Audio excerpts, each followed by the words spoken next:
Hello, everyone. Good evening and welcome to Bangalore International Center. Before I begin introductions, may I request anyone sitting at the back, if you'd like to come up, there are a couple of seats in the front. If you'd like to move up, you may. So, thank you.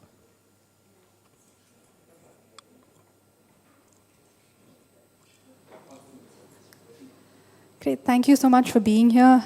This evening's film is Saga of a Poet, celebrating the enduring relevance of Subramania Bharathi. I'd just like to give you a brief structure of the evening. There'll be a small introduction to Bharati by Mr. Theodore Bhaskaran, following which the filmmaker, Subramania, will introduce the film to you. And then the screening will be followed by a discussion between the two of them and then an audience Q&A. So please hold on to your questions and comments until then. Friendly housekeeping reminder to put all your phones on silent. Kindly refrain from flash photography during the film, during the screening. So without further ado, I'd like to invite author and film historian, Mr. Theodore Bhaskaran, to give us a brief overview of Subramania Bharathi.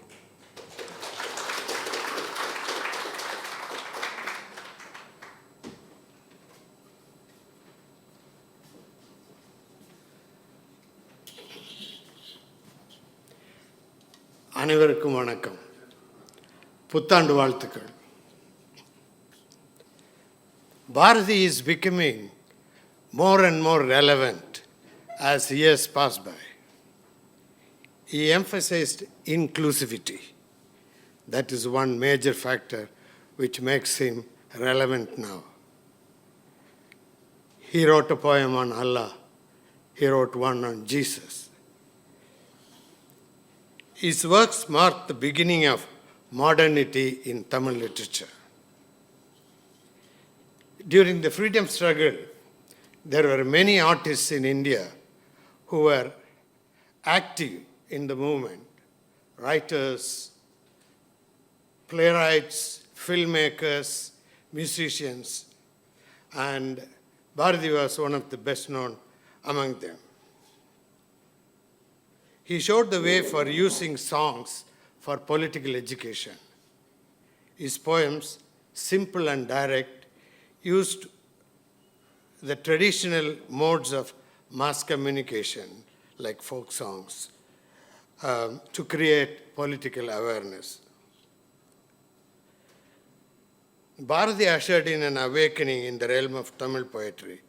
Influenced by the movement in Bengal, he started writing nationalistic lyrical poetry in simple and lucid style, suitable for singing. He believed that any literary form should be close to the common man. With remarkable grasp of the hold of folk music on people, he composed songs to suit these styles. His songs provided the pattern for patriotic songs to drum up nationalist fervor during the freedom struggle. He used tunes like traditional folk tunes like folk forms like Sindhu and Kummi to set his songs.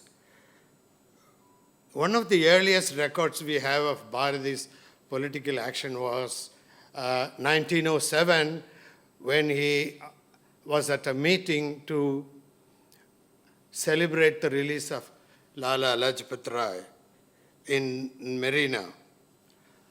And then after a few years, we see him working in the nationalistic weekly India. There, as a journalist, he introduced, pioneering techniques like political cartoons in the magazine. The poet died in 1921, but the popularity of songs and his influence on modern literature keeps soaring. Though the British government banned his songs, in print media, they could not control the gramophone records, which had become very popular at that time. Nor could they prevent it from being sung in roadside meetings, public meetings, beggars in the trains, So his songs were everywhere. A number of Tamil films started using Bharati's song, beginning with the film Menaka in 1936. And throughout they have been using it. The recent movie that I saw was Rajiv Menon's Kandukonden, in which they use Bharati's song. I'm sure some later films also have used them. And they were being used in classical music concerts. D.K. Pattamale, M.S. Subbulakshmi, and right up to T.M. Krishna, they sing his songs invariably. Historian Venkatachalapati raises a question. He asks, why Bharati is little known outside Tamil Nadu in spite of his tremendous work for the nationalist cause. He draws comparison with the Bengali poet Rabindranath Tagore. Both wrote in their mother tongues. Chalapati observes that unlike the educated class in Bengal, its counterpart in Tamil Nadu let Bharati down. The film we are going to see, in this film, Saudamani has deliberately chosen to see Bharati as a living presence and influence in contemporary Tamil literature, not as an illustrious poet of the past. Linked closely to this is the idea that as much as he is very much a Tamil poet, he is also a poet of world stature. His works belong to the world literature as world classics. So the film is addressed equally to Tamil and non-Tamil speaking audience. All poems used in the film are subtitled in English. So that's my introduction. I'll just tell you what we will do this evening. Saudamani will introduce the film. After that, we will have the screening. And after that, the filmmaker and I will discuss the film for 10 minutes, and then it will be question and answer session. Thank you very much.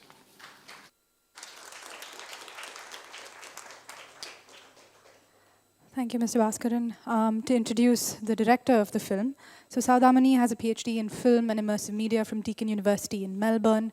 She's also got a PG diploma in screenwriting and direction from the Film and Television Institute of India, Pune. She's writing regularly in peer-reviewed journals on film and immersive media globally, and has taught both undergraduate and graduate levels in India, USA, and Australia. To introduce the film, may I please call upon Saudamani, the filmmaker of Saga of a Poet.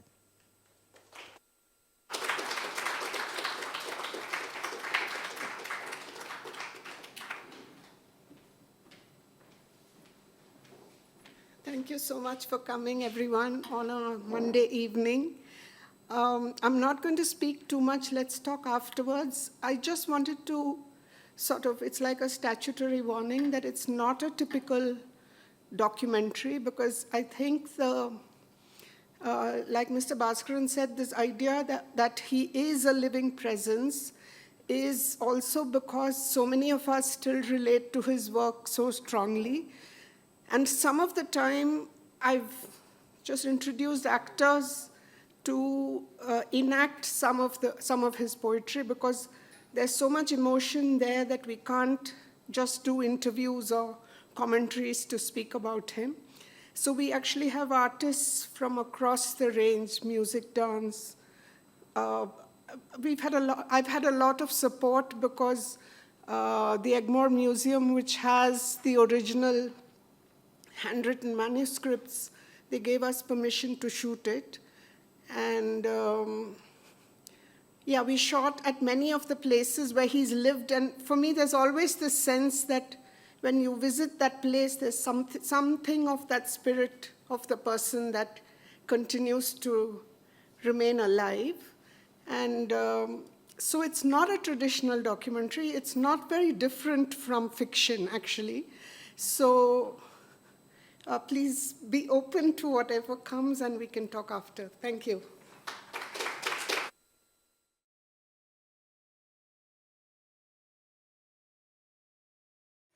My first question is, how would you categorize this film? You know, it's certainly beyond, it's something more than a documentary.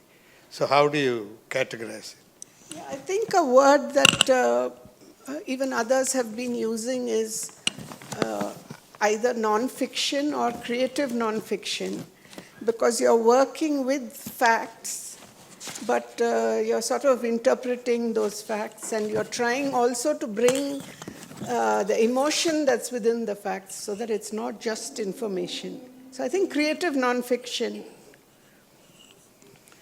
Another factor that struck me is that the way you balance visuals and the voiceover.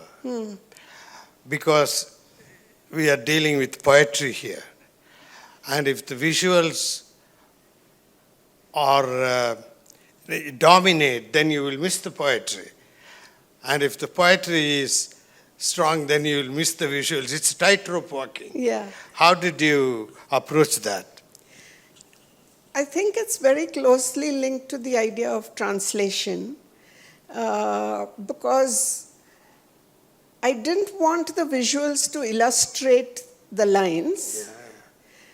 So the subtitle does that it just distills the, you also, because of the speech rhythms, you can't completely translate the same way. So you sort of distill the meaning of the poetry, and so the poetry itself relates to the soundtrack, which has already become song, and then the subtitle. So this is one track, you know, and you're playing with all three elements. So because the oral part of it is coming through the music, and actually the visual is being distilled in the subtitle. It's not what is determining the image track.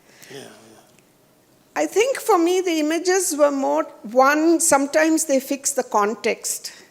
Sometimes the bhavam in the words gets elaborated in the imagery, you know. This is about distilling, that is about elaboration. Things like that, you know. Yeah. I think also for me the visuals, because this Betacam is a very specific register. It was the high point of analog video. Idukapram actually it shifted to digital. But by this time the video image had reached such full saturation, like the colors, even today when I watch. And then, I feel like Bharati's main bhavam is Shringar. Whatever he's talking about, it is always Shringar. And the reds in Betacam, you know, the red and the green, I feel the whole film is about red and green, you know. Yeah, yeah. So then that is very much a part, that's the abstraction in the visual, that at certain times it's just color, over and above what is colorful. It's just color itself. And I feel that is very closely linked to the emotion that Bharati evokes, at least in me, which cannot be expressed in any other way. It has to remain abstract. Yeah, yeah. The other question I would like to ask is about the research you did for the movie. Evidently, a lot of work has gone into it. Can you tell us about that experience, like accessing his handwritten poems? Yeah. Yeah, no, I think actually it was a scheme from Sahitya Academy to do a half-an-hour film. But the minute I began the research, I knew I couldn't contain it all, even though this is just the tip of the iceberg. But there was no way I could do it in half an hour. So one of the decisions I made quite early is that I won't go too much into the well-known songs, you know, or the well-known verses, Dikku Theriyada Kaattil, Chinnanjirikiliye, all of which has a lot of nostalgia value, but I just decided not to stress too much on the well-known aspects and really look at, because I myself discovered so much more. The Patanjali Yoga Sutram, I had no idea he had written that commentary. Then some of the lines in the end, Vasana Kavidai, it's fantastic. I mean, it's like a mix of Vedic kind of vision and like Walt Whitman or something, you know. So Yeah. I liked very much what you said, this thing about modernity, which Shivatambi also says. So just this, because he was reading a lot, he liked Shelley a great deal. He was reading the Romantics, so he had a great sense of world literature within which he saw himself. And also he knew 9 languages. Right. Yeah. Yeah. So these were all works I was discovering. And then it was, I think, also to do, I can't remember it very clearly now, because now when I was watching, I was also thinking, how did I find all these people, you know? Of course, Shivatambi I'd been working with a lot. Over a whole year, he was on a sabbatical. So now, Sanga Tamilella avarodadhan padichen.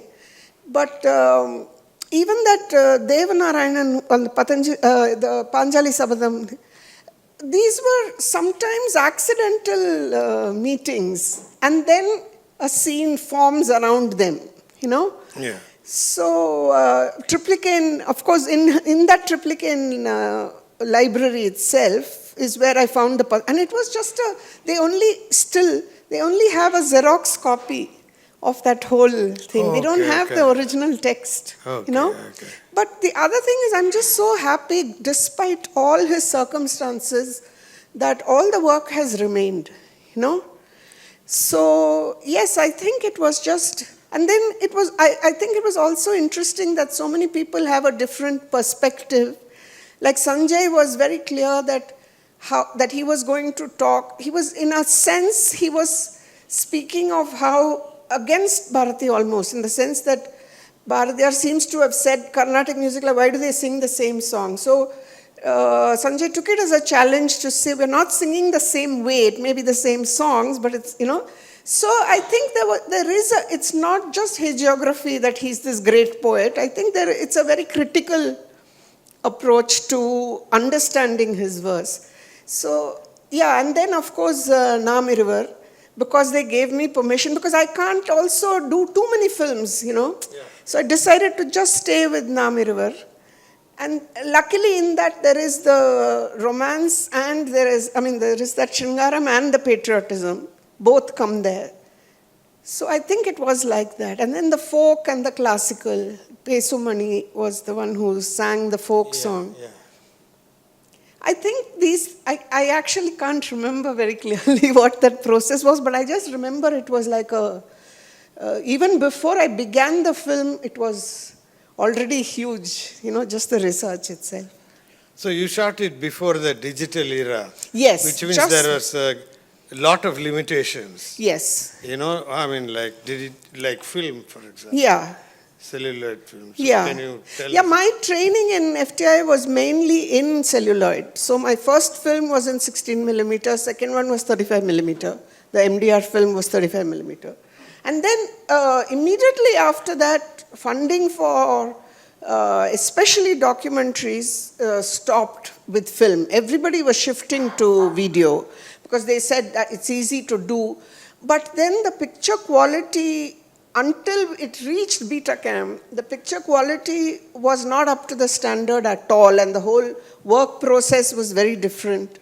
So I did very small films between until it reached Betacam, and then somehow Betacam and Bharatiyar was just a perfect match, you know. Can we go on to the questions? Yeah, sure. You're welcome to ask questions if you have any. My request is that just one question per person, please. Then if second round is there, you can ask the second question. So during your research, just curious to know, in his younger age, was there any influence, because he seems to be a child prodigy from a very young age. So a little bit on the early years, what was the impact, what was the influence, if any, because that may have had an impact on him later in his life? I think the only thing that I could sort of infer was that he lost his mother very early. So there was, I think, that sense of being on his own. Of course, there was the stepmother, but I just understand it as a very dreamy kind of young boy who was left to his resorts a lot, and the sort of thing that emerges from there. Otherwise, because already it says he got that name when he was already 11 years old or something. So it is a sort of prodigious talent, which I don't think can ever be completely understood.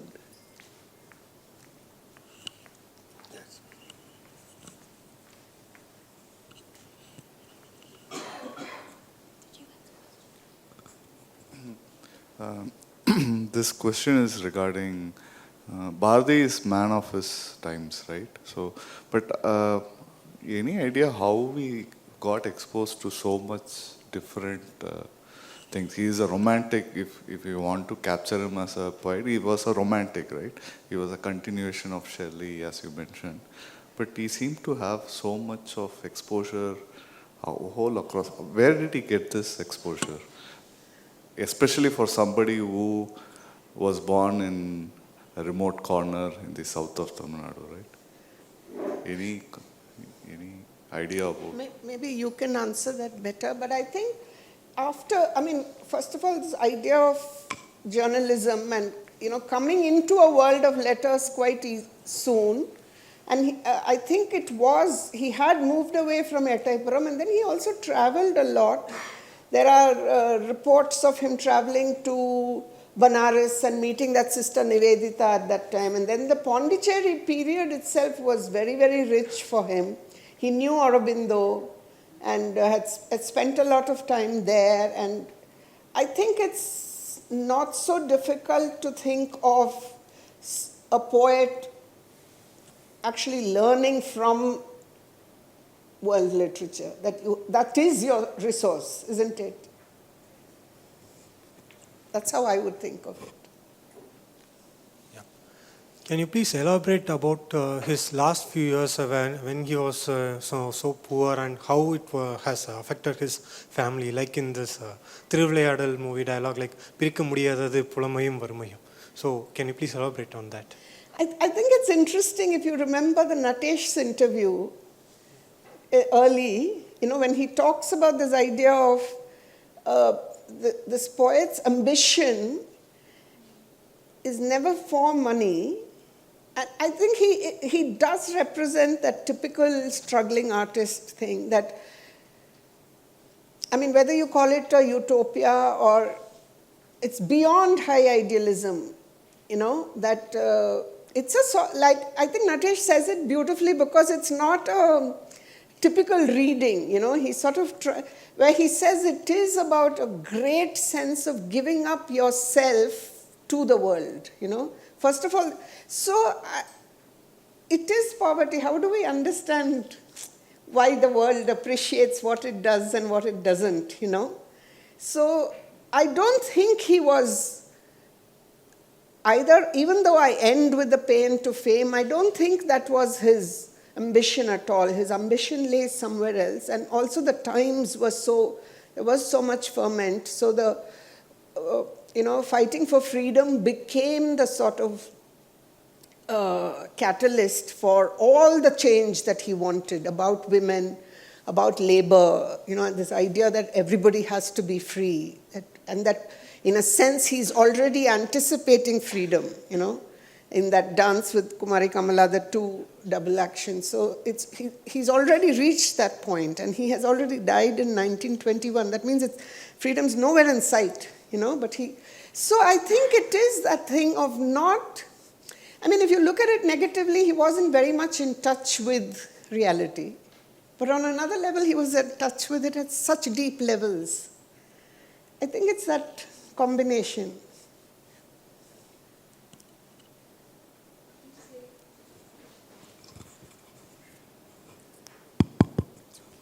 Could you say a bit about the textual history? Because he seems to have been so mobile, and so much seems to have been unpublished in his lifetime. So how has all of this survived? And where are the places where it has survived? Right. Yeah, on the one hand, I'm just so grateful that we still have all of this. From what I remember, the family are supposed to have sold the rights for all of that, in fact, to AVM Studios, for some pittance.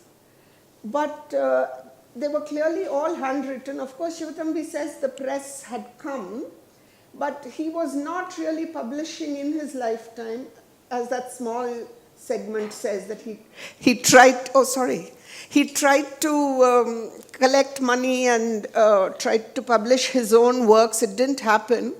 But clearly, somehow, the handwritten material is still available and has somehow been preserved by himself and by his family, and maybe because it went into AVM's hands. And then, of course, now there's no copyright. And that's partly what I was saying when I said it belongs to the world. I meant it literally, but also that he is a world figure to me. You know, he's not just a Tamil poet. The copyright of his songs were held by AVM Chettiar. And then when Omandur Reddyar was the chief minister, he bought the government bought the copyrights. It became came into public domain. Before that, he was holding it. And the other point is that, we have to remember that Bharati lived in the print era. So there is very little chance of his work being lost. Okay. Like in the earlier days, we lost so much. We have list of books in Tamil. The only thing we have is the titles, So that is one reason. Yeah.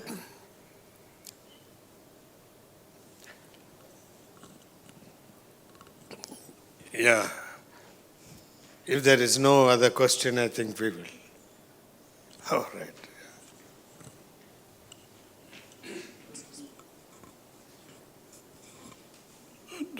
This is not a question, it's a comment.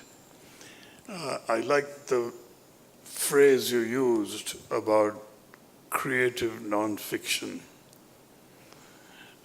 in making it a film of this kind, which is documentary and yet not documentary.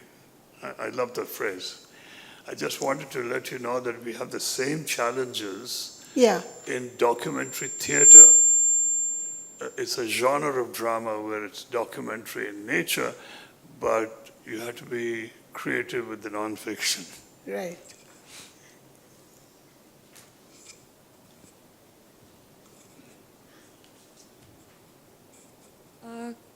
Could you please talk us through the editing process of this film, because it moves so poignantly from one to the other? Yeah. I always wonder when I watch it since whether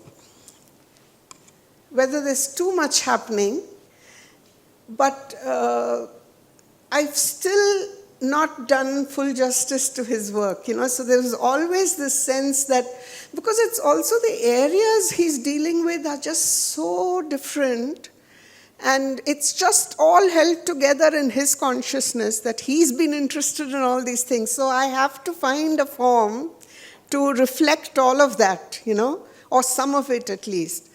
And I think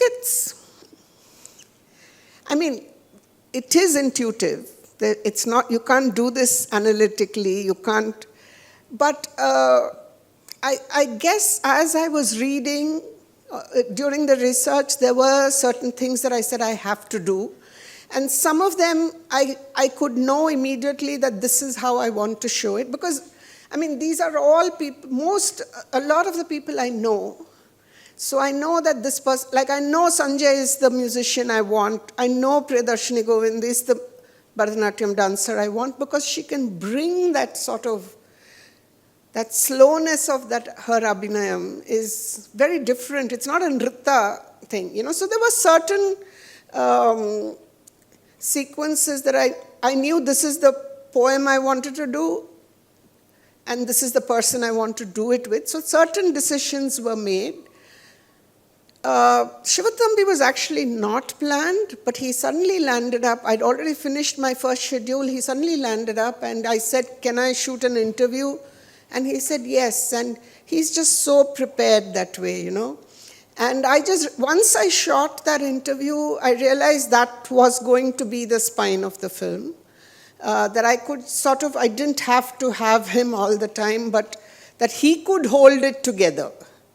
All these differences, he could give a perspective, and also, so I think the idea of repetition was very strong. How do I keep coming back to? Because otherwise it disperses. How do I keep, and that is, I think, very musical, that idea of coming back. So that became a sort of structuring idea. And I was thinking today when I was watching, it's also so much of chance, isn't it, in these things? Because, for instance, when in the last section of Shivatambi's thing, that's the essence. When he says, basically with Bharatiyar, it's like the language has become something, he's pushing the language, he's not just, he's saying things that cannot be said. For me, that it's not an interview, it's like a speech act, because it's just so emotional. It's a performance. It's like dance, the way Shivatambi speaks of Bharatiyar. So, and then he does that and he takes off his specs. And that's it. Like, that you can't go back to him. So it's about when you can go back, so you leave it slightly open. So, for instance, Mangai and Ponni, in the house, that became that I was going to intercut that with the Kumari Kamala dance. So certain things, I thought of the whole, I couldn't, because I was not proposing an argument, there was not a commentary, and it was about range. So the whole film for me is like a musical structure, that I had to keep moving and coming back, opening out something else and coming back. There was an interesting critic, Vasanti Shankaranarayanan, who wrote about it, and she calls it a sort of epic structure that you can and if you take like the Mahabharata, because there's this sort of basic story, but they're constantly branched stories. So this idea of how you can move, digress, but the digression becomes an embrace of a new idea, Yeah, it's about not dispersing, but including.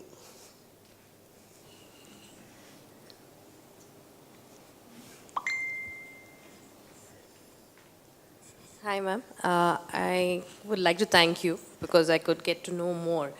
I'm a Tamilachi, but I can't read Tamil really well. Always wanted to know more about Bharati, got to know through that. Are there any sources you suggest in English to know more about Bharati? English sources for Bharati. There have been number of biographies. You're talking about the translation of the... Sorry. You're talking about the translation of the poem? Yes, sir, anything. Oh, yeah. There are. I am not able to recall all of them. One is by Penguin, Usha Rajagopalan. That's the latest. But there have been many earlier ones. Sorry? Premananda Kumar, yeah. But she has not done the whole thing. But she has. Hers is much better than Usha Rajagopalan's. He's really a challenge to, I think Mr. Bhaskaran spoke earlier about why is he not so well known, and I also accept that. I think the intelligentsia, the critics, didn't take it up, they didn't, but though I think in the film people have spoken in a critical way, but I also find that he's very, very difficult to translate, and that's one of the reasons because it's so specific to Tamil, and then I think you should learn, I think the best way is for you to learn Tamil, forget translations. In one long poem about, it's called the Koil Song, Song of the Koil, and he writes that song, and at the end he says, if any one of you can tell the meaning of this song, I'll be thankful. I don't know, he was addicted to opium, so as you have mentioned. What is the source of that information? I found it in quite a few biographies. Yeah. And there was also this question, should one hide it or not mention it?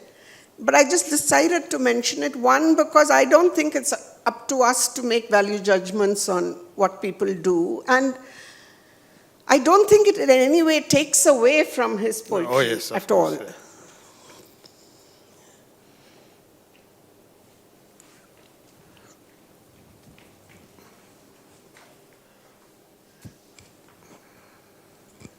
Thank you very much for the presentation and the documentary. It was very interesting. There is a part of the documentary about gender equality, and I wanted to know if, do you think there is an impact of Tamil feminism of his work? From accounts, I believe it's sort of started from meeting that Sister Nivedita, and that was a great influence on him to write on that. But I also think because for me it really comes from that particular idea of Shringar that he has when he says, like in that song, Payamolini Enaka. So there is that sense of give and take. And as I've said, gender is actually not just interchangeable, in a sense it's irrelevant to him. Because you cannot have love if there is not equality. For me, I feel that's where it stems from.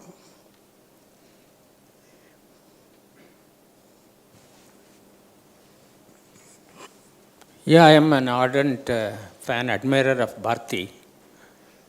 In my school, I came to know about his greatness, etc. Now, I just want to know what is the purpose or idea behind producing this documentary? Is it to popularize his popularize his work, Tamil works? Because today I find, according to me, even children from Tamil Nadu, school children, they are not very much aware of Bharati or Bharati's works. So is the documentary going to help in popularizing his work? Like we may be able to sell it to TV channels or give it to schools to popularize or something like that? Actually, it was originally commissioned by Sahitya Academy as an archiving exercise. And the scheme was for documenting living authors in all the languages. But there is not sufficient work done on Bharati at all. And fortunately, this poet, Sachidanandan from Kerala, he was the secretary at that time. So I went looking for work, and then I heard about the scheme, and I said, how can we do anyone before doing Bharati if there's no record? So it is meant as an archival thing, but I don't know if Sahitya Academy takes it on itself to send these films to schools or, like Spitmaker does that for classical music, and I wish there'd be people who do it for films. I think certain kind of activist films have a network. For this sort of work, there isn't really, and I know that for very long, probably even with this film, usually we finish the film and then we travel and show the films wherever, like here. I know I've shown it at IIC, I've shown it in Bombay, in Shanmugananda I showed it, and then there was a Bharatiyar Tamil Sangam. So we do it to an extent, but I often have begun my next film by the time I finish one. And also it's very exhausting to just make the film because there's very little money. And I think it's nicer for me personally to look at a film many years after it's made rather than immediately try to, because even I don't have a proper perspective. So it's very difficult for the filmmaker themselves to do it. I don't know who can do it, but at least there's a record. And these things don't date so easily. Yeah.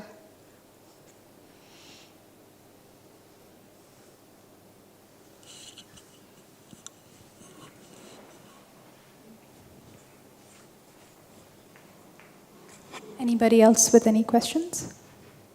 Okay. So So I'd like, on behalf of BIC, I'd like to thank Saudamani and thank Theodore Bhaskaran for actually suggesting that we screen the film and for bringing her to BIC. Thank you all for being here on time, so you could catch the screening. If anyone's interested in taking the film to any other places, I'm sure Saudamani would be interested to have that conversation with you, so please do reach out to us. Thank you so much for being here. Good night, everyone. Yeah, and thank you for being a great audience. I think there was slight restlessness in the beginning, but then it settled so beautifully, and it's always nice to watch with an audience and to see a film projected, so thank you very much. Thank you, Mr. Bhaskaran.